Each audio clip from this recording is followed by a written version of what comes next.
All right, last night I went through chapter and verse about some of the polling. All of that remains exactly the same and has frightened some Labor people that I know in the past 24 hours. We'll debate it all again in a couple of moments' time. But you also know that Newspoll, which we briefly mentioned during the show last night, we've had a chance to dig through, and it shows about how Australians feel about the Prime Minister's leadership versus Peter Dutton's. Now, good for Peter Dutton is that ranked 0 to 100, 44% of people say that the Prime Minister is decisive and strong. 60% of people. It's not a 100 divided by those two people. It's just each of them get a score out of 100. 44% for Albanese on decisive and strong. 60% for Dutton. Has a vision for Australia. Albanese 56. Dutton 61. Also here about whether they are likeable or not. Well, that's slightly better for the Prime Minister at 55%. Peter Dutton at 40, and trustworthy at 46 to 41. So that in part is where you'll see the election campaign being fought. One wants to be strong and decisive with a vision for the country. The other's going to be, well, don't you just want to have a beer? I'm the more likeable. The problem is when you've got interest rates that have been where they are for the past 12 months, cost of living that's been ignored for the best part of 3 years, the third Christmas in a row where people struggle, 3 million people this close to homelessness, people don't care about how nice you are. But there is a phenomena that I wanted to talk about from inside the Resolve poll that I noticed yesterday, but I wanted to save till today because it deserves its own conversation. Now, if you have a look at the primary vote, again, what is worrying people is that the primary vote of the Labor Party is 27%.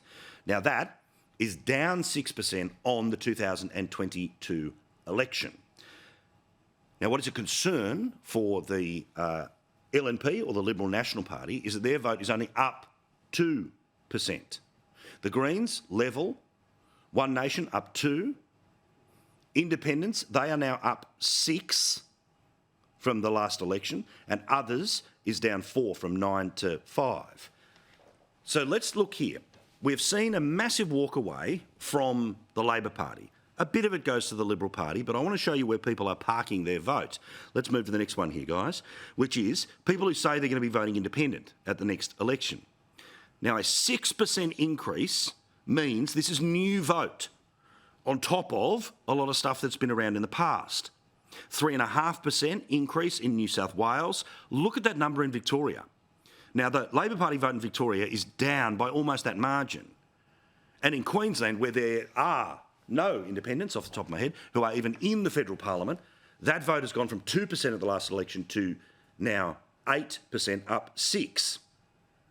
Now, of course, independent might mean lots of things in lots of places. So say in New South Wales, it may well mean the Teals that are in the eastern suburbs of Sydney or on the northern beaches of Sydney. In the western suburbs, it could be people like Di Lee, who of course was the KK killer, as communities have had enough of Sussex Street or Central Casting telling them who should be their representative as opposed to somebody who is of them being their representative. Independent in Victoria, of course, could mean Zoe Daniel in Goldstein, or it could be Monique Ryan there in Kooyong. Or it could also be 3 new people who popped their head up over the weekend. And it's a new party called the West Party, and they are specifically going to challenge Labor in seats like Maribyrnong, which, of course, is going to be up for grabs after Bill Shorten leaves the parliament. So the central question of when we start to work out what is going to happen at the next federal election is that there is no doubt that the Labor Party vote is absolutely tanking. And in any other circumstance, you would be talking about the Liberal or National Party maybe being able to win 90 plus seats when they only need 76 in the parliament, like a huge sort of Abbott-style tidal wave. But because people aren't going directly from Labor to Liberal, people on the centre-left of politics think, well, these people are just parking their vote with an independent, and when worse comes to worse, they might vote independent, but they'll definitely preference Labor, which is why there has to be serious effort at this election from the major political parties, but in this case I would say the LNP, to be able to effect the change that they want, which is Labor Party MPs to lose their seats, with the exception of the Greens, to start doing smart preference deals. It's also to educate people that whatever you do with your number 1 vote, your number 2 vote is just as important. Put simply, if you are somebody who wants to see the end of this government, we've all heard the new version of MAGA being make Albo go away. If you want that to happen, well, then you have to preference the LNP as the alternative government over the Labor Party, and you'd have to do it with greater priority. Otherwise, you're going to end up with an independent member of Parliament. And of course, that is just a recipe for minority disaster in both directions. Again, it's your right to vote however and which way you want. I'm just saying that a lot of us sit here and go, well, hang on, look at the 50-50 or look at the 51-49. That calculation is based off what happened at the last election with people's preferences.